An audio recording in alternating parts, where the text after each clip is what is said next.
Good morning साथियों।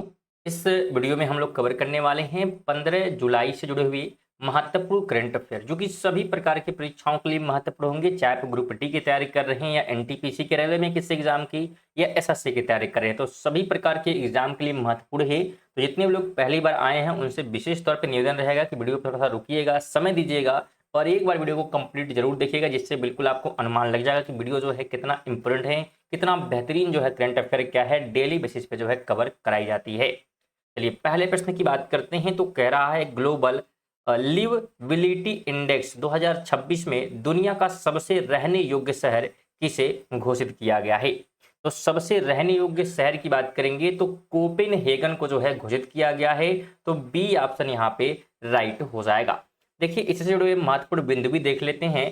तो global लिवबिलिटी index 2026 को इकोनॉमिक्स इंटेलिजेंस यूनिट द्वारा जो है जारी किया गया है। साथ ही ध्यान रखेंगे डेनमार्क की राजधानी है कोपेनहेगन, जो इस सूची में जो है पहले स्थान पर है। साथ ही इस इंडेक्स में कुल जो है 173 जो है शहर को शामिल किया गया है। तो इसको भी ध्यान रखेंगे, जिसमें सीरिया का जो है दमिश्क सबसे जो है आखिरी पैदान पर है। सीरिया का दमिश्क क्या है तो सबसे अंतिम में है, तो ये आप ध्यान रखेंगे। आगे बात करते हैं। तो ग्लोबल लिवबिलिटी इंडेक्स 2026 में भारत का नई दिल्ली जो शहर है ये किस स्थान पे है। तो नई दिल्ली की बात करेंगे तो ये जो है 120वें स्थान पर है। तो ये आप यहाँ पे राइट कर देंगे। देखिए इसके बारे में बात करते हैं। तो भारत का कोई भी शहर जो है टॉप 100 पे जगह नहीं बना सका है, तो ये ध्यान रखेंगे। साथ ही नई दिल्ली की बात करेंगे बिल्कुल 120वें पे, मुंबई की बात करेंगे 121वें पे और चेन्नई जो है 123वें पर है और बेंगलुरु जो 127वें स्थान पर है। तो ये कुछ शहर के नाम जो कि आपको पता होने चाहिए और किस नंबर पे है, ठीक है, क्योंकि इंपॉर्टेंट रहेंगे, प्रश्न इनसे भी बन सकते हैं। साथ ही ध्यान रखेंगे इस इंडेक्स में भारत में कुल जो है 4 शहरों को जो है शामिल किया गया है जो कि रहने योग्य है, ये ध्यान रखेंगे आप। चलिए 3 की बात करते हैं। तो हाल ही में किस देश ने दोबारा इस्तेमाल होने वाले RVX रॉकेट का सफल परीक्षण किया है। तो इसका जो परीक्षण है ये किया गया है जापान के द्वारा। तो सी ऑप्शन आप यहाँ पर राइट करेंगे। देखिए बात करें इसके बारे में तो जापान की अंतरिक्ष एजेंसी जाक्सा ने जो है RVX नाम के जो है रीयूजेबल रॉकेट का जो है सफल परीक्षण किया है। साथ ही ध्यान रखेंगे यह परीक्षण जो है जापान के अंकिता प्रांत में स्थित नोसी रॉकेट परीक्षण केंद्र में किया गया है और इस रॉकेट को जो है भविष्य के अंतरिक्ष मिशनों की लागत कम करने के लिए डिजाइन किया गया है। और की बात करते हैं। तो एरो इंडिया 2027 का 16वां संस्करण कहां पर आयोजित किया जाएगा। तो इसका आयोजन किया जाएगा बेंगलुरु में, सी यहां पर राइट हो जाएगा। देखिए इसके बारे में बात करते हैं। तो एरो इंडिया 2027 का आयोजन बेंगलुरु के यालाहंका वायुसेना स्टेशन पर फरवरी 2027 में होगा। साथ ही ध्यान रखेंगे यह जो है एशिया का सबसे बड़ा एयर शो है, जिसकी nodal agency Hindustan aeronautics limited है। साथ ही ध्यान रखेंगे एरो इंडिया जो है हर 2 साल में एक बार जो है ये आयोजित किया जाता है। बिल्कुल, तो इसे आप ध्यान रखेंगे। एरो इंडिया जो है हर जो है 2 साल में एक बार इसका क्या है तो आयोजित जो है किया जाता है। 5 की बात करते हैं। तो भारतीय नौसेना में शामिल किया गया महेंद्रगिरी युद्धपोत किस परियोजना के तहत बनाया गया है। तो इसे जो है विकसित किया गया है प्रोजेक्ट 70A के तहत। तो बी ऑप्शन आप यहाँ पर राइट करेंगे। देखिए बात करते हैं इसके बारे में। तो महेंद्रगिरी प्रोजेक्ट जो है 17A के तहत जो है बनाया गया छठा जो है स्वदेशी स्टील्थ फ्रेगेट है। साथ ही ध्यान रखेंगे इसका निर्माण जो है मुंबई स्थित मजगांव डाक शिप बिल्डर्स लिमिटेड द्वारा किया गया है और प्रोजेक्ट 70A के तहत कुल जो है 7 जहाज जो है बनाए जाने हैं, जिनमें से पहला जो है नीलगिरी था। तो ये भी आपको पता होना चाहिए। तो वीडियो अगर आप यहाँ तक देखें तो बिल्कुल आपको अनुमान लग गया होगा कि वीडियो जो है कितना इन्फॉर्मेटिव है, क्योंकि प्रत्येक क्वेश्चन से महत्वपूर्ण बिंदु बताए जा रहे हैं, पूरा एक्सप्लेन किया जा रहा है।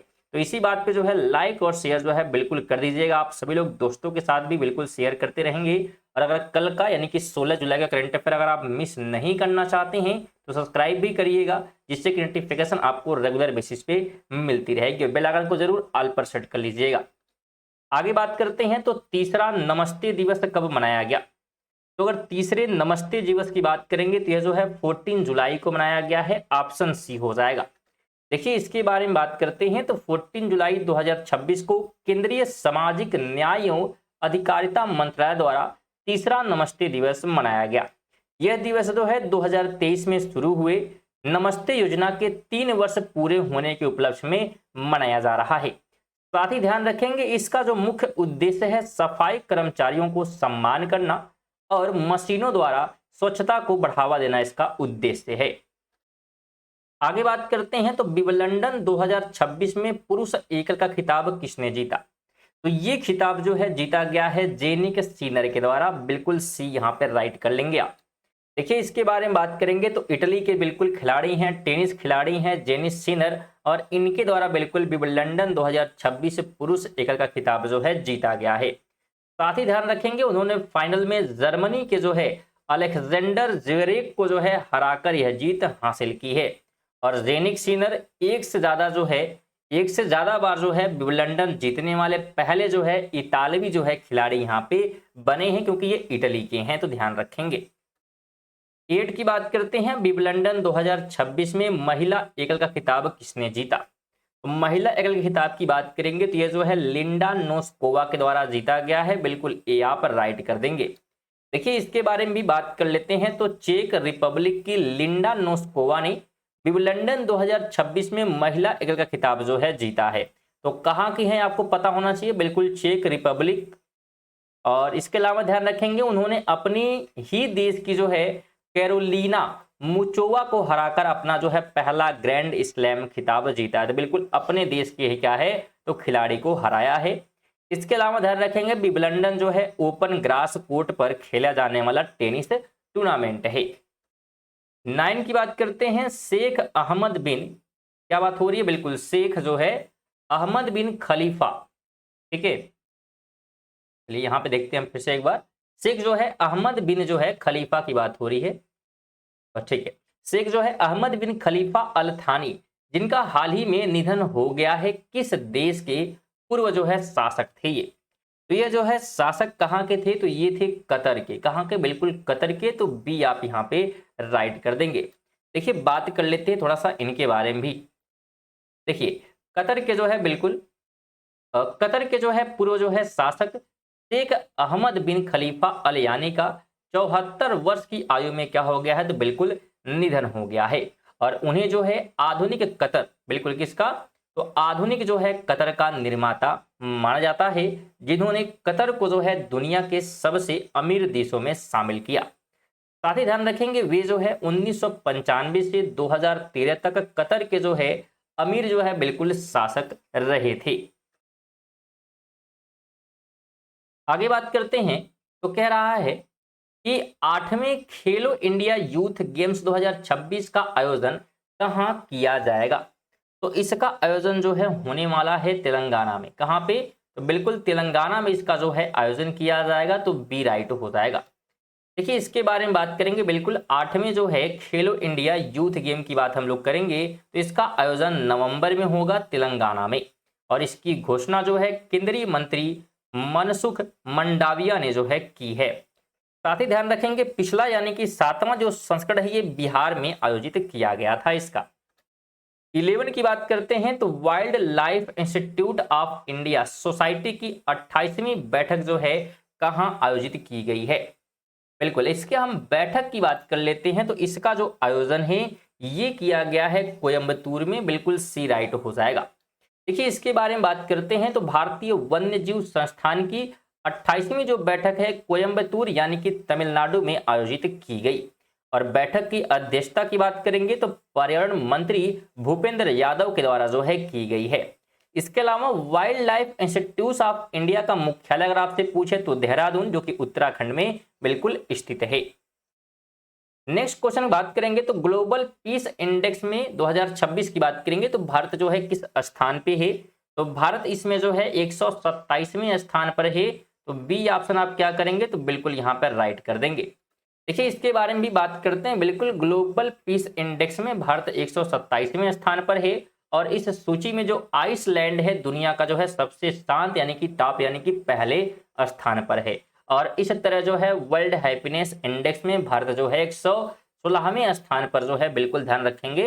अगर हम बात करेंगे वर्ल्ड हैप्पीनेस इंडेक्स में तो 116 पे है, और यहाँ पे हमसे ग्लोबल पीस इंडेक्स की बात की गई थी, तो कोई कंफ्यूजन नहीं होना चाहिए। चलिए आगे बात करते हैं। 13 की बात करेंगे। आईक्यू एयर की 2025 की रिपोर्ट के अनुसार दुनिया का सबसे प्रदूषित देश कौन सा है? तो सबसे अगर प्रदूषित देश की बात करेंगे तो वो है पाकिस्तान। क्या नाम है? बिल्कुल पाकिस्तान से आप राइट करेंगे। देखिए बात करेंगे तो आईक्यू एयर की 2025 की विश्व वायु गुणवत्ता रिपोर्ट में पाकिस्तान को जो है सबसे प्रदूषित देश बताया गया है। और इस रिपोर्ट में बात करेंगे तो भारत जो है बिल्कुल छठे स्थान पर है, तो कुछ अच्छी बात नहीं है इंडिया की भी। इसके अलावा दिल्ली को जो है दुनिया के सबसे जो है प्रदूषित राजधानी जो है घोषित किया गया है, तो ये भी आपको पता होना चाहिए। आगे बात करते हैं। वर्ल्ड इन्वेस्टमेंट रिपोर्ट 2026 के अनुसार एफडीआई प्राप्त करने के मामले में भारत किस स्थान पर है? तो इस मामले में भारत जो है 11वें स्थान पर है। बी ऑप्शन आप राइट करेंगे। देखिए इसके बारे में बात करते हैं तो एफडीआई इनफ्लो यानी निवेश प्राप्त करने के मामले में भारत जो है 11वें स्थान पर है।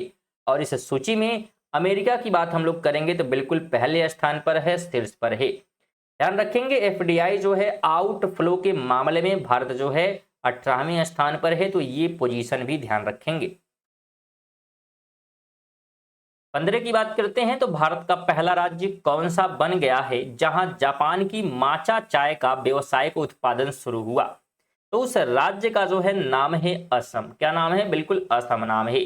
देखिए इसके बारे में बात करेंगे तो असम की जो है असम जो है जापान की माचा चाय का व्यावसायिक उत्पादन जो है करने वाला भारत का पहला राज्य बन गया है।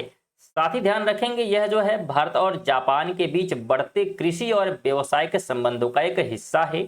और जापान ने हाल ही में भारत के साथ अपना जो है पहला global green methanol supply agreement भी किया है, तो ये फैक्ट भी आपको पता होना चाहिए। चलिए 16 की हम लोग बात कर लेते हैं। कह रहा है भारत का पहला high altitude medicine and public health research centre कहां स्थापित किया जाएगा? तो ये जो है स्थापित तो होने वाला है कीलोंग में। कहां पे? कीलोंग में भी हो जाएगा। देखिए बात करेंगे तो भारतीय जो आयुर्वेद विज्ञान अनुसंधान परिषद है, इसे पहले हिमाचल प्रदेश के कीलोंग में जो है स्थापित किया जाएगा। तो कहां पर है? बिल्कुल हिमाचल प्रदेश। ठीक है, चलिए यह केंद्र जो है ऊंचाई वाले क्षेत्रों में स्वास्थ्य संबंधी जो है चुनौतियों पर शोध करने के लिए बनाया जा रहा है। और यह जो है अपनी तरह का भारत का पहला रिसर्च सेंटर होने वाला है। 17 कहता है जियोलॉजिकल सर्वे ऑफ इंडिया ने हाल ही में थोरियम के विशाल भंडार की खोज कहाँ की है? इसकी जो खोज है ये की गई है गुंडलुपेट जो कि कर्नाटक में है, तो ए ऑप्शन आप राइट करेंगे। देखिए बात इसके बारे में भी कर लेते हैं। तो थोरियम के भंडार में जो है बिल्कुल कर्नाटक के जो है गुंडलूप में जो है बिल्कुल यहाँ पे खोज की गई है। और यह जो है भारत की परमाणु ऊर्जा आत्मनिर्भरता के लिए एक महत्वपूर्ण जो है खोज मानी जा रही है। साथ ही ध्यान रखेंगे इसकी खोज जो है भारतीय भूवैज्ञानिक सर्वेक्षण द्वारा की गई है, यानी कि जीएसआई के द्वारा की गई है। आगे बात करते हैं तो इंग्लैंड के लॉर्ड्स मैदान के ऑनर्स बोर्ड पर नाम दर्ज कराने वाली पहली जो है भारतीय महिला क्रिकेटर जो है कौन बनी है, ये पूछा जा रहा है। तो उस महिला क्रिकेटर का नाम है क्रांति गार्ड। ऑप्शन सी हो जाएगा। देखिए बात करेंगे तो क्रांति गार्ड जो है लॉर्ड्स के जो है प्रसिद्ध ऑनर्स बोर्ड पर अपना नाम दर्ज कराकर इतिहास जो है रच दिया है इन्होंने। और वह जो है ऐसा करने वाली पहली भारतीय महिला क्रिकेटर बनी है। साथ ही ध्यान रखेंगे लॉर्ड्स क्रिकेट ग्राउंड को जो है क्रिकेट का मक्का भी कहा जाता है, तो ये स्टैटिस्टिकल के महत्वपूर्ण होगा। साथ में एक बार और सभी से यहाँ पे निवेदन होगा कि वीडियो को अभी तक लाइक नहीं किए हैं तो बिल्कुल किस चीज़ का इंतजार कर रहे हैं, लाइक और शेयर बिल्कुल करते रहें, ठीक है, जिससे हमें बहुत सारा मोटिवेशन मिलता है। विशेष तौर पे बिल्कुल जो है आप लोग सब्सक्राइब करेंगे रेगुलर जो है करंट अफेयर पढ़ने के लिए। क्योंकि अगर आप ग्रुप डी की तैयारी कर रहे हैं तो रात 8 बजे में भी आप जुड़ेंगे। बेहतरीन जो है प्रैक्टिस सेट ग्रुप डी के लिए कराई जा रही है, जिसका एग्जाम 3 अगस्त से बिल्कुल शुरू हो रहा है।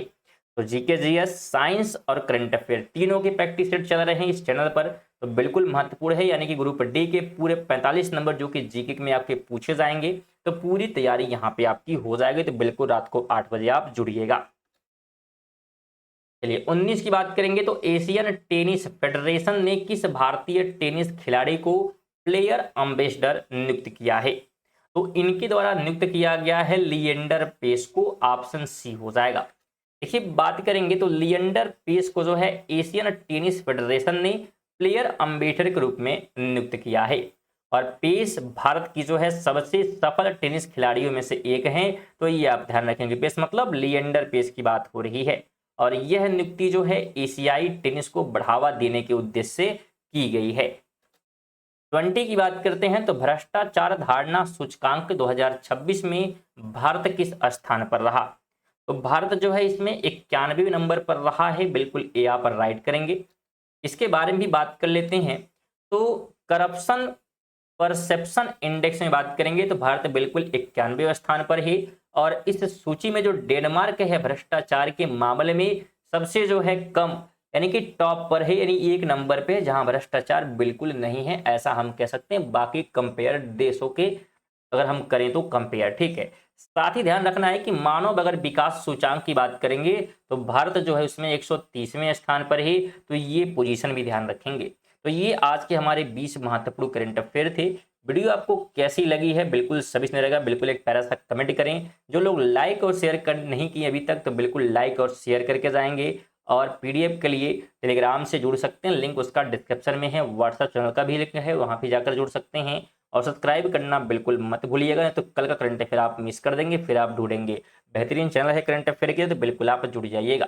चलिए मिलते हैं अगली वीडियो में, तक के लिए जय हिंद, वंदे मातरम।